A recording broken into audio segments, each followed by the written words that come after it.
Vamos por favor a Jonás, libro de Jonás. Este es el segundo sermón de nuestra serie de exposiciones en el libro de Jonás, que hemos titulado La salvación pertenece al Señor.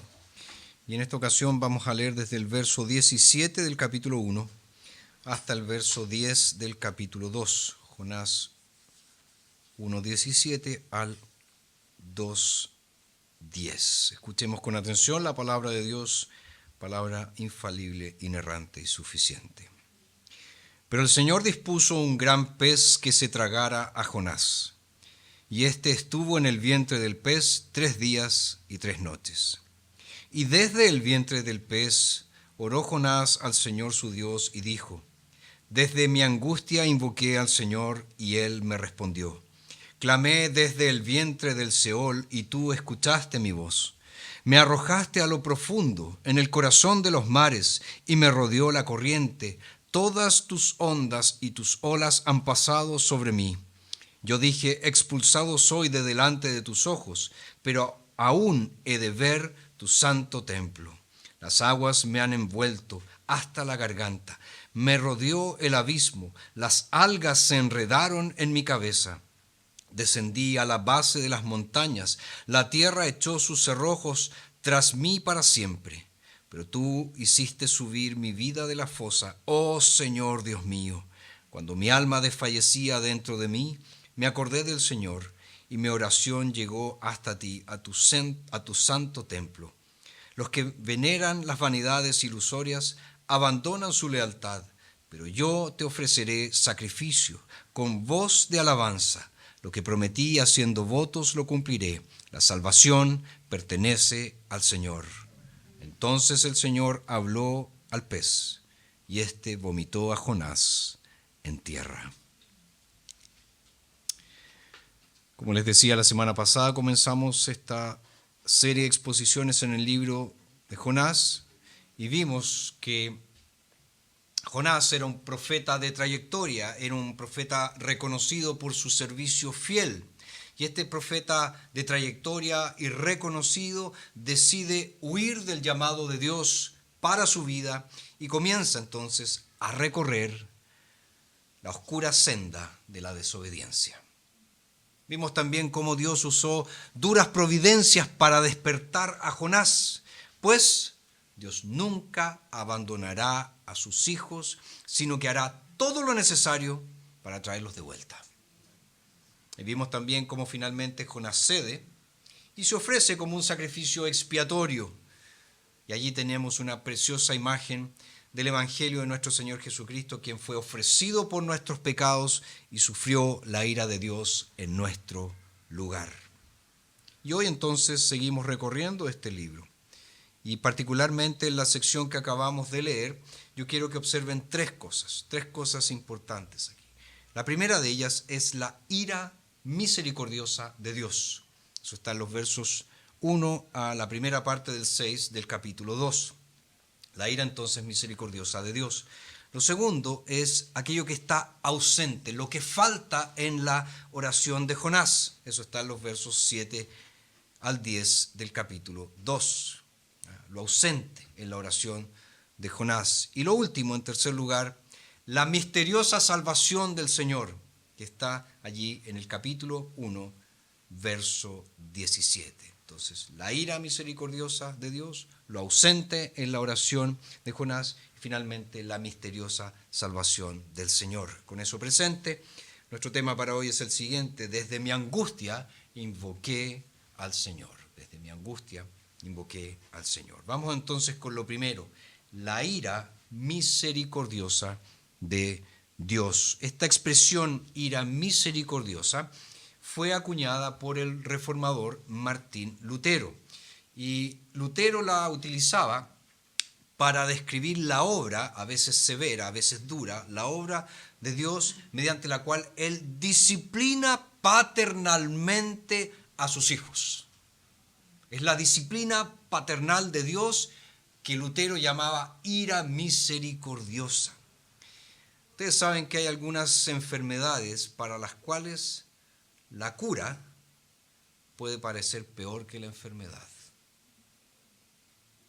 Y hay ocasiones en que un cristiano puede desviarse tanto del camino de Dios, cuando la infección de la rebelión se ha propagado con tanta fuerza por nuestro sistema espiritual, que solo la ira misericordiosa, una medicina dolorosa de Dios, puede curar.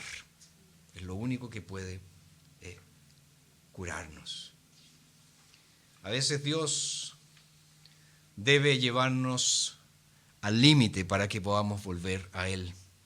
Como le sucedió, por ejemplo, al hijo pródigo, ustedes recordarán, quien solo cuando se encontró en el barro inmundo, cuando estaba deseando comer las sobras que comían los cerdos, nos dice el texto bíblico, volvió en sí y luego emprendió su viaje de regreso a la casa de su padre. Bueno, eso es lo que está haciendo Dios en la vida de Jonás. Es ira misericordiosa, es quimioterapia, ¿verdad? Quimioterapia espiritual contra el cáncer de la rebelión de Jonás.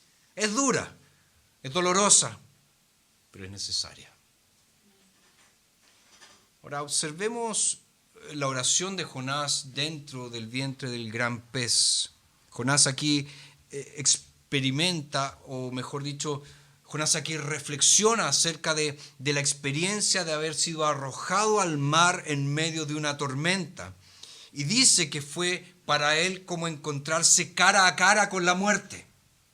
Dice en el verso 1 que él clamó desde el vientre del Seol, desde el vientre del Seol. El Seol es un término hebreo para describir el estado, describir el reino, describir la condición de muerte. Es allí donde Jonás estaba, en la muerte misma. Él sintió que había llegado al reino de la muerte. Dice en el verso 3 que me rodeó la corriente. Dice después en el verso 3 también las ondas y olas pasaron sobre él. Dice en el verso 5 que las aguas me han envuelto para quitarle la vida. Y Jonás dice en el verso 7 que podía sentir su vida desfallecer. Fíjense, todo esto es una descripción horrorosa, escalofriante, pero muy gráfica de un hombre que se está ahogando. De un hombre que se está ahogando. Es un relato de lo que se siente quedarse sin aire y ver las fauces de la muerte tragándote. Pero notemos que además de la experiencia física, hay también un componente espiritual. En el verso 4 leemos, yo dije, expulsado soy de delante de tus ojos. Fíjense, Jonás había estado tratando de huir de la presencia de Dios. Pues bien, ahora sabe lo que es realmente estar lejos de Dios. Cuando Dios se aleja, cuando Dios quita de él la conciencia de su presencia. Nosotros vimos en el capítulo 1, en el verso 15, que los marineros fueron los que arrojaron a Jonás a las aguas. Pero en el verso 3 aquí tenemos la interpretación de Jonás de lo sucedido. Él dice, me arrojaste, Dios, tú, Señor, me arrojaste a lo profundo, en el corazón de los mares. Todas tus ondas y tus olas han pasado sobre mí. Jonás sabe ahora muy bien que esta tormenta es la tormenta de Dios y que él se está hundiendo en el mar porque Dios lo arrojó allí tras haberse alejado él de su vista. La sonrisa amorosa del Padre Celestial se había desvanecido. Por eso el autor de la carta a los Hebreos nos dice ahí en el capítulo 10, verso 31, horrenda cosa es caer en las manos de un Dios vivo. Horrenda cosa es caer bajo la disciplina, la ira de Dios.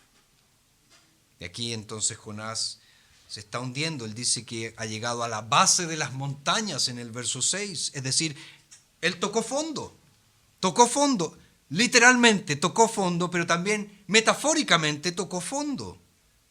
Y ahora por fin, desde las profundidades, desde el más hondo abismo marino, este profeta porfiado, este profeta renuente, finalmente, desesperado, clama al Señor y dice: desde mi angustia invoqué al Señor y Él me respondió. Clamé desde el vientre del Seol. O como dice más adelante en el verso 7, cuando mi alma desfallecía dentro de mí, me acordé del Señor y mi oración llegó hasta ti, a tu santo templo. Fíjense, finalmente, Jonás se vuelve al Señor. Finalmente. Pero te das cuenta lo que tuvo que experimentar para volver. Lo que tuvo que pasar en su vida para que él volviera al Señor. Ira misericordiosa. Medicina divina dolorosa. Dios hizo de Jonás carnada para peces, no para destruirlo, sino para liberarlo. Y no para solo liberarlo de la tormenta que amenazaba hacer naufragar la embarcación donde él estaba, sino para liberarlo del pecado que estaba haciendo naufragar su propia vida, la propia vida de Jonás. Y fíjense qué advertencia más seria es esta para nosotros, para cada uno de nosotros. No pensemos que Dios no nos hará nada si no tomamos medidas para tratar las causas de nuestro corazón pecaminoso. Él hará lo necesario, lo que sea necesario para preservar y para guardarte si tú eres su hijo, si tú eres su hija. Él te ama y te arrojará al abismo si es necesario para recuperarte. No menosprecies la disciplina del Señor. No abuses de la gracia misericordiosa de Dios. Esta es ira misericordiosa. Es medicina dolorosa. Y a veces es necesaria. Es un instrumento necesario que tu Padre Celestial usará para llamarte de regreso si te niegas a escuchar, si te niegas a oír su voz, si sigues hundido en tu pecado, si sigues alejándote de Dios. Él va a usar la ira misericordiosa si tú eres su hijo, si tú eres su hija.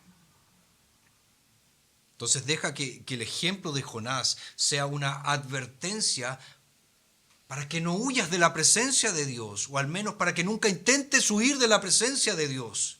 Porque Dios puede muy bien darte lo que quieres por un tiempo, alejarte de su vista por un tiempo, hasta que la oscuridad, hasta que la separación propia, que es causa de tu rebelión, te haya aprendido, te haya enseñado, mejor dicho, de la manera más difícil, que nunca debes abusar de la gracia de Dios. Que nunca debes abusar de su gracia.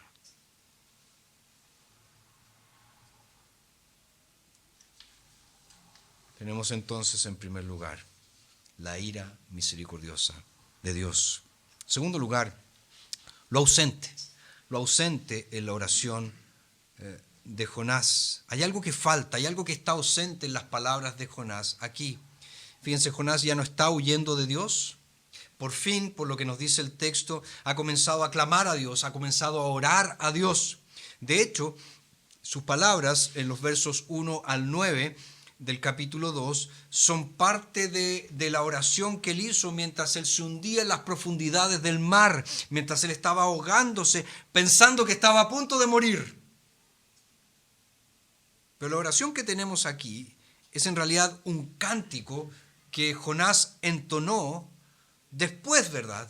Después de que finalmente fue rescatado. Pero esta oración es fruto entonces de su propia reflexión acerca de su experiencia, de lo que él experimentó allí cuando estaba en lo profundo del mar. Es el recuerdo de una oración desesperada cuando él estaba al borde de la asfixia.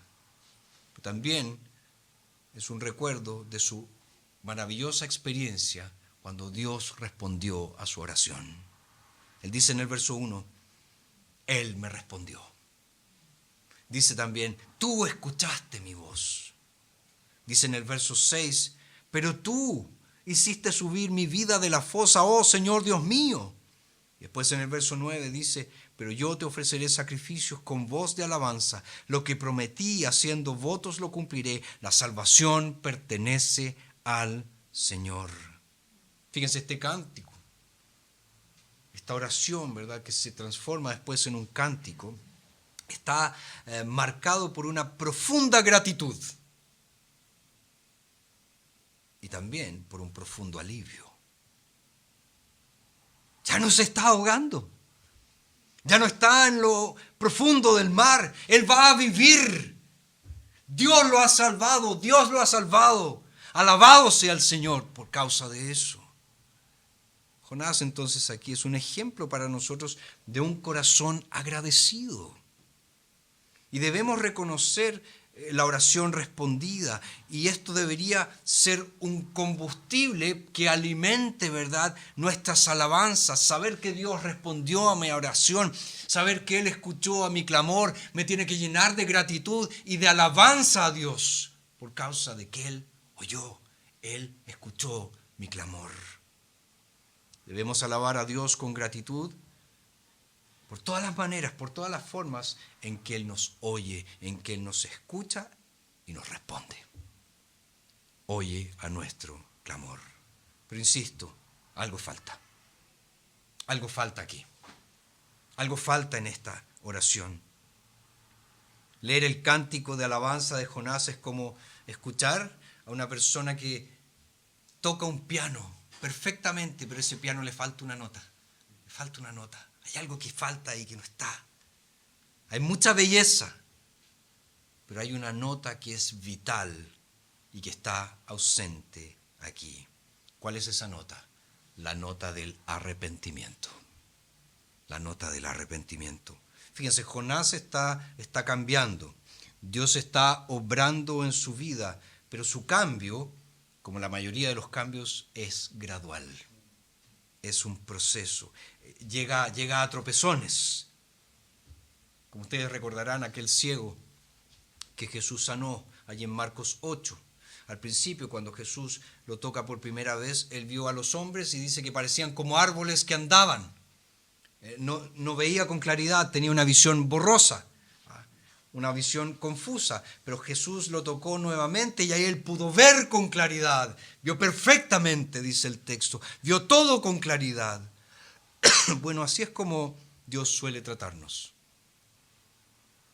Todos somos obra en proceso. Todos tenemos un cartel que dice hombres trabajando, Dios trabajando. Y algunas de las lecciones más importantes, algunos de los cambios más profundos en nuestros corazones y en nuestras vidas, es fruto de la obra de Dios, pero esta obra se da en etapas. Se da en etapas. Y esto le sucedió efectivamente a Jonás. Él ha recorrido un largo camino desde su contumaz rebelión hasta este punto. Pero mientras él canta en el vientre del gran pez, aún no ha llegado a ese lugar. Aún no ha llegado al momento, al punto necesario donde él debería llegar.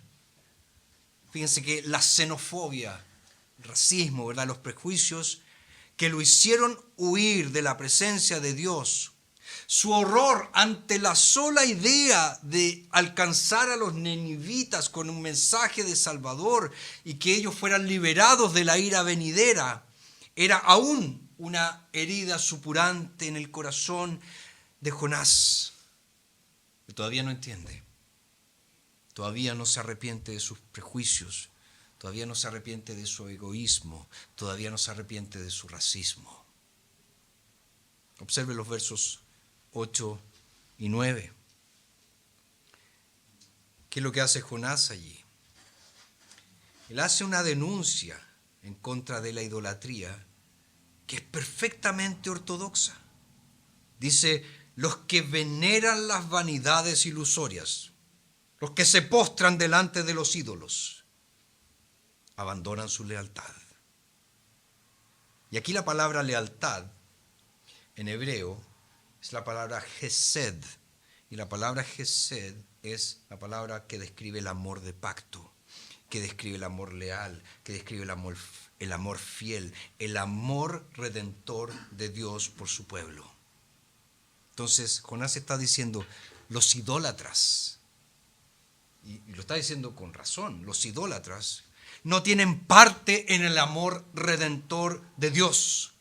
Es cierto, ningún idólatra tiene parte en el pacto de Dios, porque es un idólatra. Pero observen cómo Jonás se coloca en contraste con los idólatras. Él dice, pero yo te ofreceré sacrificio con voz de alabanza. Lo que prometí, haciendo votos, lo cumpliré. Él está diciendo, estos paganos que prestan atención a ídolos vanos, se van a enfrentar a la ira de Dios. Pero yo, dice, con voz de agradecimiento te ofreceré sacrificios. A diferencia de los paganos, yo sé quién es Dios. Yo conozco a Dios. Yo ofreceré sacrificios al único Dios verdadero. Fíjense, hay un tono aquí de autocomplacencia. Hay un tono aquí de egocentrismo que aún persiste en Jonás. Él se aferra a estas cosas que hay en su corazón. El problema de Jonás ha residido en ¿qué? En el hecho de pensar que pertenecer al pueblo de Dios lo hacía mejor que los demás.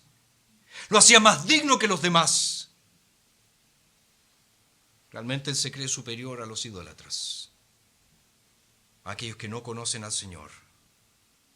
E incluso uno puede percibir que tal vez insinuaba aquí que Dios lo había salvado porque él se lo merecía, porque se merecía ser salvo por causa de su fidelidad.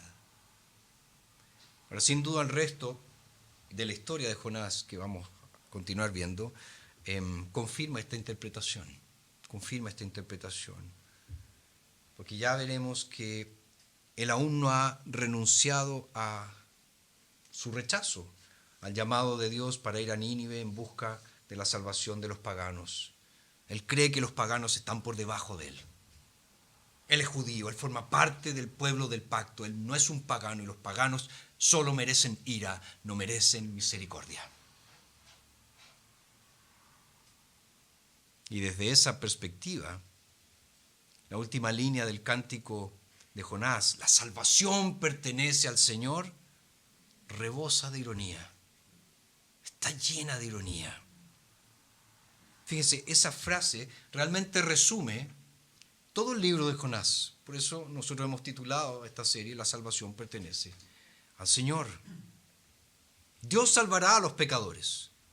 Y Dios también va a salvar a los profetas obstinados y descarriados. ¿Dónde, cuándo y cómo Él quiere? Y lo va a hacer en amor soberano. Y lo va a hacer en gracia omnipotente. ¿Por qué? Porque la salvación pertenece al Señor, a nadie más. Pero cuando Jonás emite estas últimas palabras, fíjense lo que pasa. Dios hace que el pez sienta náuseas. Cuando Jonás dice en su cántico, la salvación pertenece al Señor, dice el verso 10, entonces el Señor habló al pez y éste vomitó a Jonás en tierra. Ojo, no dice escupió. En el texto original dice vomitó. Literalmente lo vomitó. Fíjese, la oración de Jonás, como terminó su oración, era nauseabunda para el pez. Puede ser que la hipocresía no incomodaba a Jonás. Él hablaba de ser fiel a Dios, pero aún seguía resintiéndose, aún seguía con este resentimiento. Él quería la destrucción de los paganos, él no quería la salvación de los paganos. Entonces su oración fue en muchos sentidos hipócrita, pero esa oración hipócrita le produjo náuseas al pez y el pez vomitó a Jonás. Queridos, todos nosotros, todos, estamos en proceso al igual que Jonás. Dios aún no ha terminado con él. Y alabado sea el Señor por eso. Porque tampoco ha terminado con nosotros. Tampoco ha terminado con nosotros. Pero deberíamos tomar esta exposición de la hipocresía de Jonás como una reprimenda, como la reprimenda que pretende ser. ¿A qué me refiero? ¿Está el Señor, a través de estas palabras, señalando alguna inconsistencia en mi vida cristiana, en tu vida cristiana? ¿Está el Señor señalando algún punto en que tú dices una cosa con tus labios, pero haces otra? ¿Alguna dimensión en tu mente donde tú usas palabras muy ortodoxas, palabras muy reformadas, pero en realidad con esas palabras estás encubriendo actitudes egoístas, actitudes orgullosas? ¿Luchas aún con el racismo, como lo hacía Jonás? Fíjense, él es un profeta de Dios, un predicador de la palabra enviado a Nínive. Y solo puede pensar en los paganos con desprecio. Solo piensa en los paganos con desprecio. Te pregunto, ¿tú piensas con desprecio de los perdidos? ¿Tú desprecias a las personas del mundo que no conocen al Señor? Queridos, la iglesia es una sociedad misionera. Nosotros hemos sido enviados a las naciones por el Señor Jesucristo. Nuestra razón de ser como iglesia es glorificar a Dios y extender su alabanza por todo el mundo. Y lo hacemos al alcanzar a los perdidos con el Evangelio de la gracia. La historia de Jonás entonces nos recuerda que no hay excusas para los complejos de superioridad que muchas veces vemos en las iglesias. Pensamos que somos mejores que los de afuera, que somos mejores que los del mundo, que somos más santos, que somos más morales. Eso es solo hipocresía, horrenda hipocresía. Pero antes de continuar, observen que la oración de Jonás, al hundirse en el mar, fue contestada por Dios. Dios le respondió. A pesar de todas sus imperfecciones, a pesar de todo su pecado, Dios lo escuchó y le respondió. Y esto es parte de la maravilla de la historia de Jonás. Una de las grandes lecciones que este libro nos enseña es no solo cómo Dios trata el corazón mismo de Jonás, sino aquí la gran lección es el extraordinario corazón misericordioso de Dios. Fíjense, Jonás acude a Dios en busca de rescate, pero aún él no viene arrepentido por su pecado. No hay palabras de arrepentimiento en este punto, pero aún así él va a Dios y le pide, sálvame, rescátame, me estoy hundiendo, me estoy ahogando, voy a morir, sálvame. De hecho, llegamos al final de este libro y nos quedamos sin saber si Jonás se arrepintió.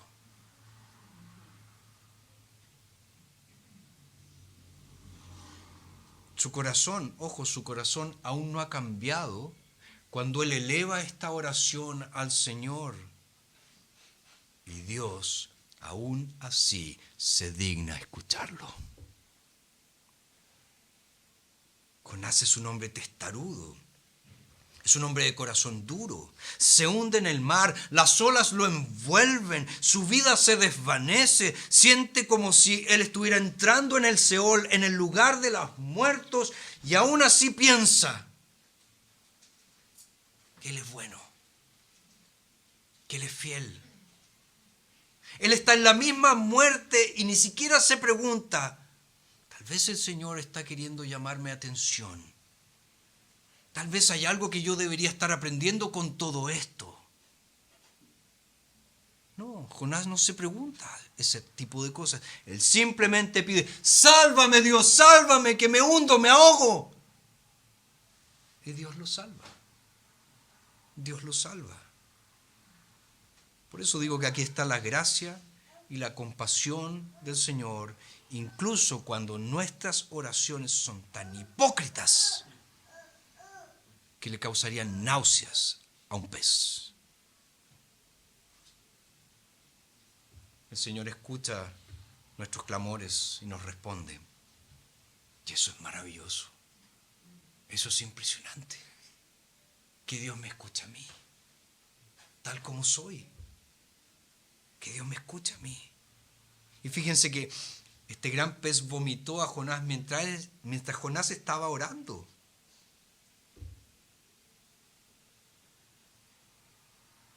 Y esto nos enseña algo muy maravilloso, que a Dios le encanta responder el clamor de sus hijos que están desorientados, que están quebrantados, que están descarriados.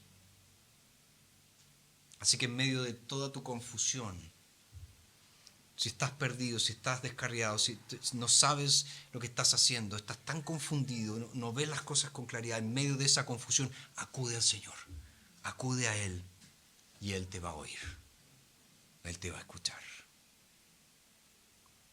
Tenemos entonces la ira misericordiosa de Dios, lo ausente aún en Jonás, y en tercer lugar, la misteriosa salvación del Señor. La misteriosa salvación del Señor. Miremos el verso 17 del capítulo 1. Pero el Señor dispuso un gran pez que se tragara a Jonás. Y éste estuvo en el vientre del pez 3 días y 3 noches. Fíjense, Dios dispuso que un gran pez se tragara a Jonás antes de que Jonás lo supiera, antes de que Jonás se subiera al barco, antes de que Jonás se arrancara de la presencia de Dios. Dios ya había ordenado, Dios ya había preparado el pez que rescataría a Jonás. La salvación realmente pertenece al Señor, realmente es de Él. Antes de que Jonás supiera lo que iba a suceder, Dios ya había provisto salvación para él. Hay muchas personas, ¿verdad?, que se preguntan, esta historia me tinca media chamullenta, porque ¿qué pez se va a tragar un hombre? Claro, la Biblia habla de un gran pez, entonces dicen una ballena, pero ahí salen los que saben, pero la ballena tiene una garganta muy pequeña, no se puede tragar un ser humano completo. Esto es medio chamullento, ¿verdad?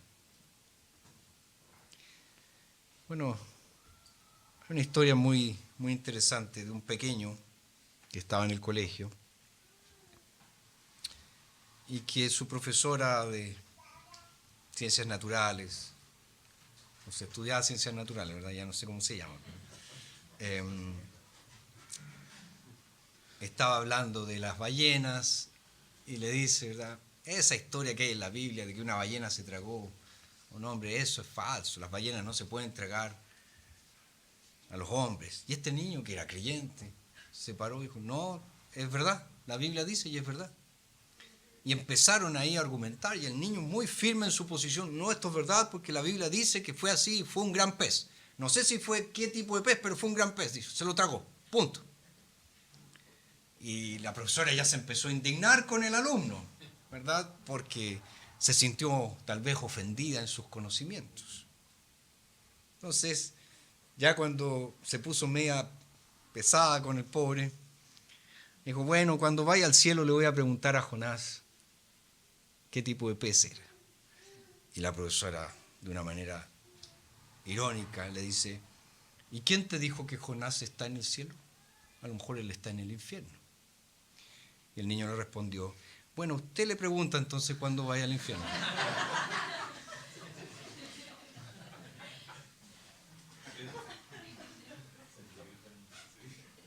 Queridos, la salvación de Dios es un regalo soberano, preparado y provisto mucho antes que tú y yo supiéramos que lo necesitábamos.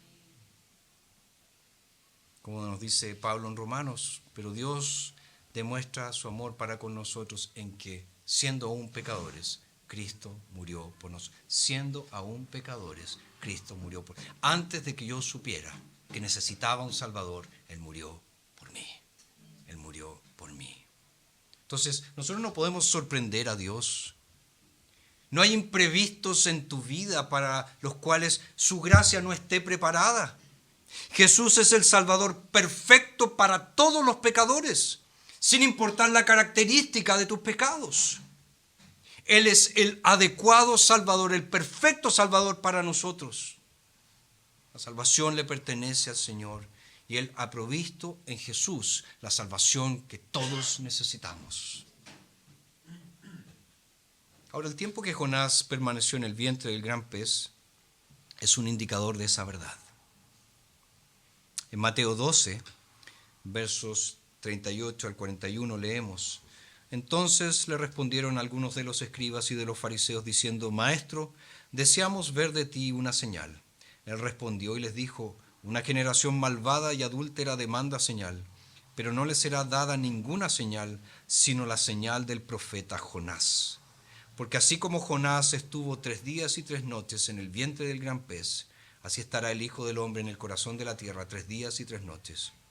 Los hombres de Nínive se levantarán en juicio contra esta generación y la condenarán, porque ellos se arrepintieron ante la proclamación de Jonás. Y he aquí, uno mayor que Jonás está en este lugar. Fíjense, el tiempo que Jonás estuvo en el vientre del gran pez fue un indicador, dice Jesús, de aquel que vino voluntariamente a salvar a los perdidos, que realmente descendió hasta la muerte misma para convertir con alegría a los ninivitas y a los paganos, como tú y como yo, a convertirlos en verdaderos adoradores de Dios. Y una de las mayores ironías del libro de Jonás es que el pez sea un salvador y el profeta fugitivo sea un tipo de Cristo. Dios nos da su salvación de maneras misteriosas. Dios crucifica a su Hijo. Dios crucifica a su Hijo. Dios lo arroja a la muerte para que podamos vivir. Y es por eso que el libro de Jonás nos predica el Evangelio. Por tanto, al enfrentar la hipocresía de nuestros propios corazones, que tal vez ha sido expuesta hoy en la vida de Jonás, ¿qué tenemos que hacer? Tenemos que recurrir a aquel que es mayor que Jonás, a aquel que esta historia nos señala, a Jesucristo. Necesitamos ir a Jesucristo porque Él es un Salvador perfecto. Alguien que satisface toda nuestra necesidad. Alguien que puede salvar a todos los que se acercan a Dios por medio de Él. ¿Vendrás a Jesucristo hoy? ¿Dejarás de lado tu hipocresía? ¿Irás a Jesucristo con verdadero arrepentimiento? Oremos.